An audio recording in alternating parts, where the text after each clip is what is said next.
at the Tom Ferry Success Summit, they had a keynote speaker who is an author, a coach. His name was Phil Jones. And he gave almost a 2-hour keynote, and it was incredible. In fact, it was so incredible that on the plane home, I had purchased and downloaded his audiobook, Exactly What to Say, The Magic Words for Influence and Impact. And I listened to the entire book on the way home in the plane, and it was phenomenal. And as I was listening to it, I thought, oh my God, I have to take notes and I have to share this with you because I know that these phrases will help you in your business.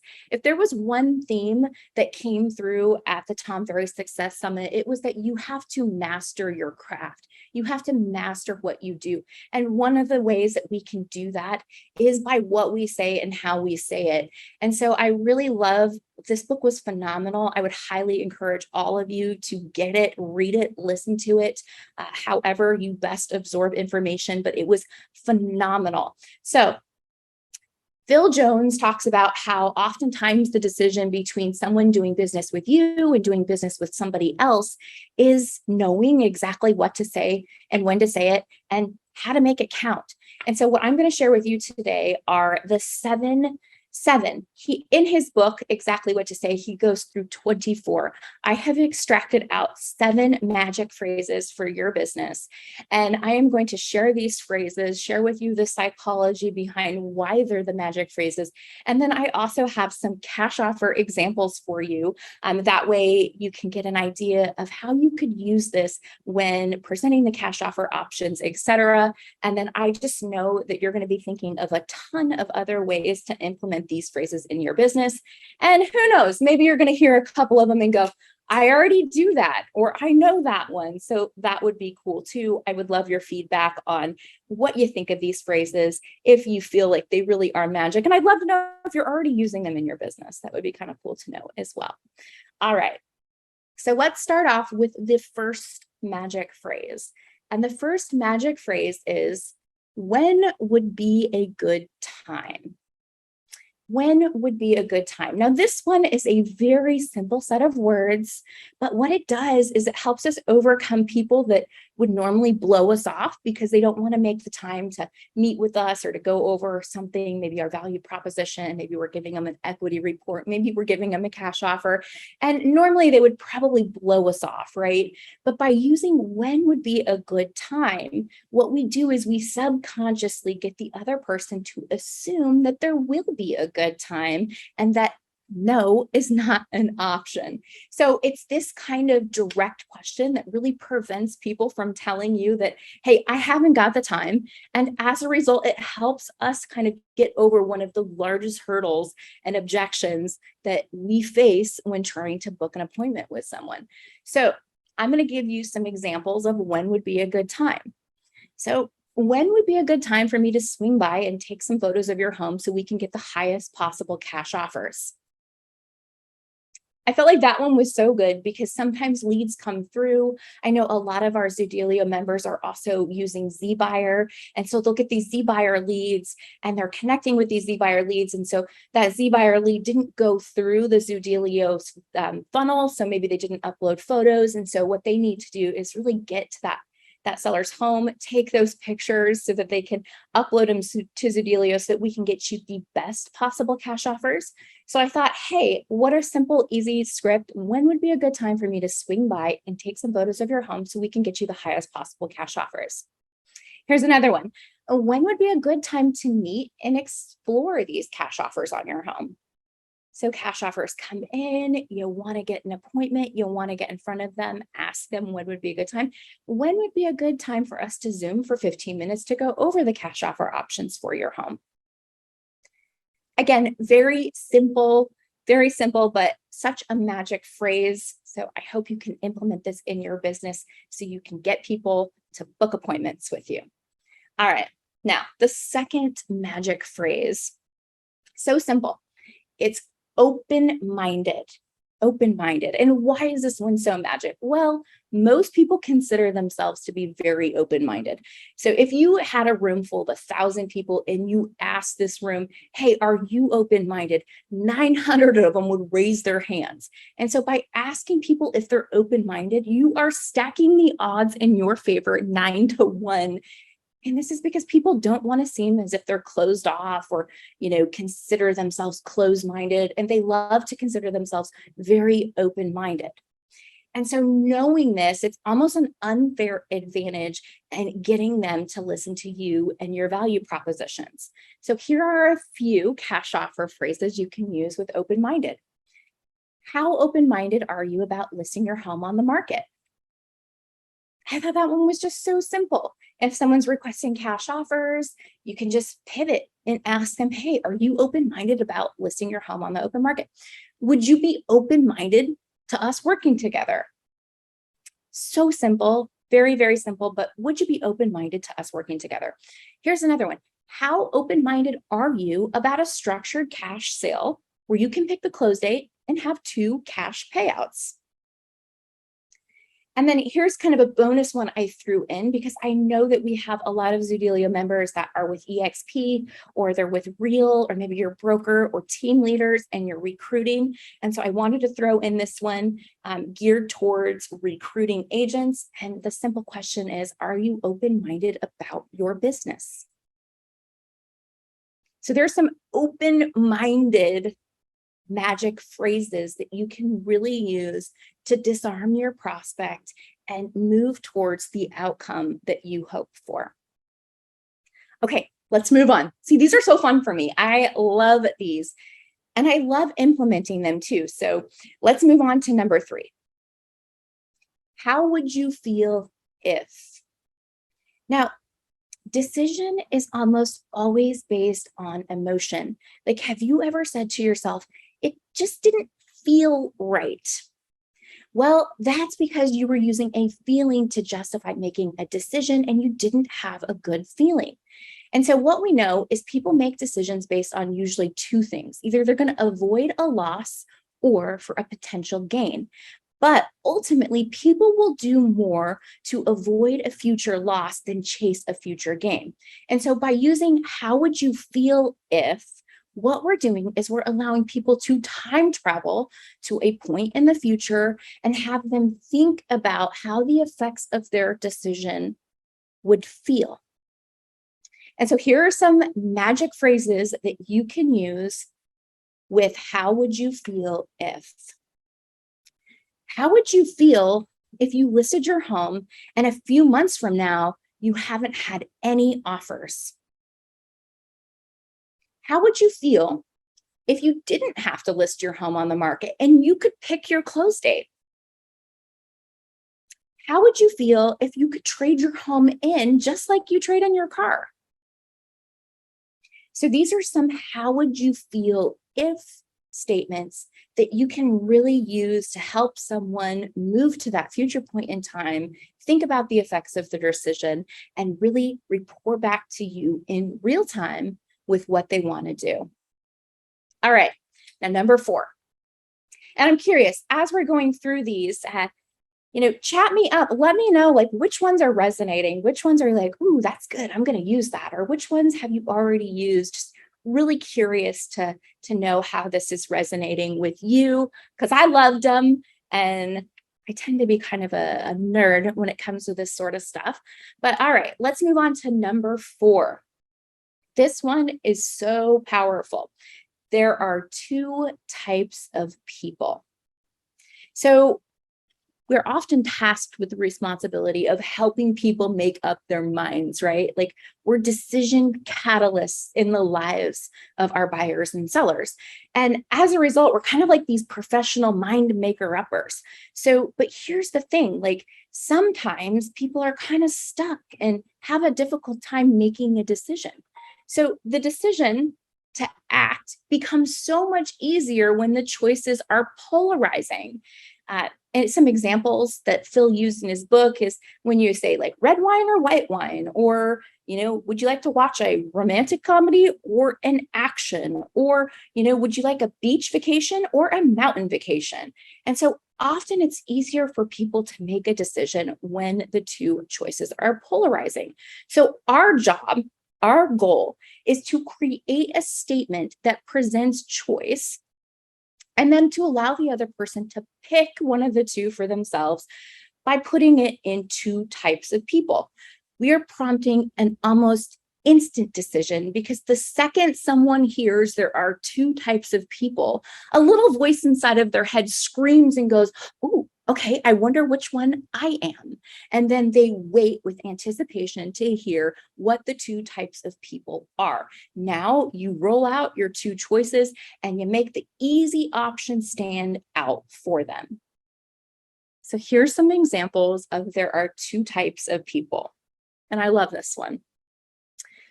There are two types of people: the ones who want to maximize every penny of value from their home and are okay with the inconveniences of listing their home on the open market. And then there are the ones who are okay giving up a little bit of their equity in order to skip the listing process and pick their closing date. Which one are you? Here's another example. There are two types of people: those who prefer the traditional listing process and the ones who are open-minded about new ways to sell. Which one are you? And if you notice in that second example, I stacked another magic phrase inside of their open-minded, probably heavily weighting the odds in our favor. So the two types of people one is phenomenal. I actually love this one. All right, got some interaction going on here in the Q&A. All right, let me move on to number 5. Number 5 is the good news is. The good news is, I love this one. This is particularly useful when you're turning around negative energy. So you're able to spin the negative into a positive using a technique called labeling. The moment you apply a label to something, it becomes almost impossible for the other person in the conversation to shed that label. So it is the acceptance of this new label that creates the ability to change the direction of the conversation with minimal effort and move it towards a positive outcome. So using the magic words, the good news is, as a preface to your chosen point, it ensures that the recipient has to accept the label that you've assigned to it. This optimistic spin can help you face negativity in your business with prefacing things by the good news is. And you can really move people forward with optimism and zap any of that negative energy out of the conversation. I found this one again to be extremely beneficial, especially in our business, especially with how the market is changing. So let's look at some examples of the good news is. The good news is, if you list your home with me, I always have this cash offer option to fall back on if you need to sell faster. I found that one to be very powerful because what we're seeing here at Zoodealio, what you may be experiencing in your business, is we're putting homes on the market and they're taking longer to sell. And sellers are getting impatient. And some sellers must move quickly. Maybe they have a new build ready, or maybe that job transfer came much faster than expected. And so for this scenario, what you're really doing is reminding them that when they choose you to list your home, you have other offers and options that other people may not. So I found that first one to be fire. Okay, here's another one. The good news is, if you accept this cash offer, we can negotiate hard on the purchase of your next home. Cash offer options will usually net the seller less than an open market sale. Makes sense. But what we're doing with that second statement is we're pivoting to the good news. And the good news is maybe you're going to give up a little bit more for a cash sale, but when we go buy your next home, we're going to be a pit bull in the negotiation process. Okay, number 3. The good news is, if the cash offer numbers don't work for you, we can always maximize your equity return by listing on the open market. And I love this one because so many of us are nervous when the cash offers are low and we feel like that's going to upset the seller. And so oftentimes, we're nervous about approaching them with that number. So you approach them with the cash offer numbers and you have this pivot ready in your back pocket. Like, hey, the good news is if these numbers don't work out for you, we can always maximize your return on the open market. So I loved that. I loved the good news is definitely one that we can be sprinkling into our real estate conversations. As I mentioned at Tom Ferry, database and follow up were two of the biggest things they talked about, and then video. And all of these magic phrases can be used with your database, when you're following up, when you're making video content. And so I really feel like these are pivotal in our business and will really help us become masters of our craft. All right. Two more left. I really would have loved to have gone through all 24 of these with you. They are so good, so wonderful. So if you are liking what you're hearing, you gotta get Phil's book. It's just unbelievable. Okay, number 6. Number 6 is just imagine. So every decision someone makes is made twice. First, they have to see it in their mind, right? They see it in their mind and then they act on it in real life. Have you ever heard someone say, I just couldn't see myself doing that? Well, it's because they couldn't see it. They couldn't picture it. And so just imagine what that does is it allows us to paint the picture in the minds of our prospect and customers and get them to see the outcome that we'd like them also to see. So I have a couple just imagine phrases for us.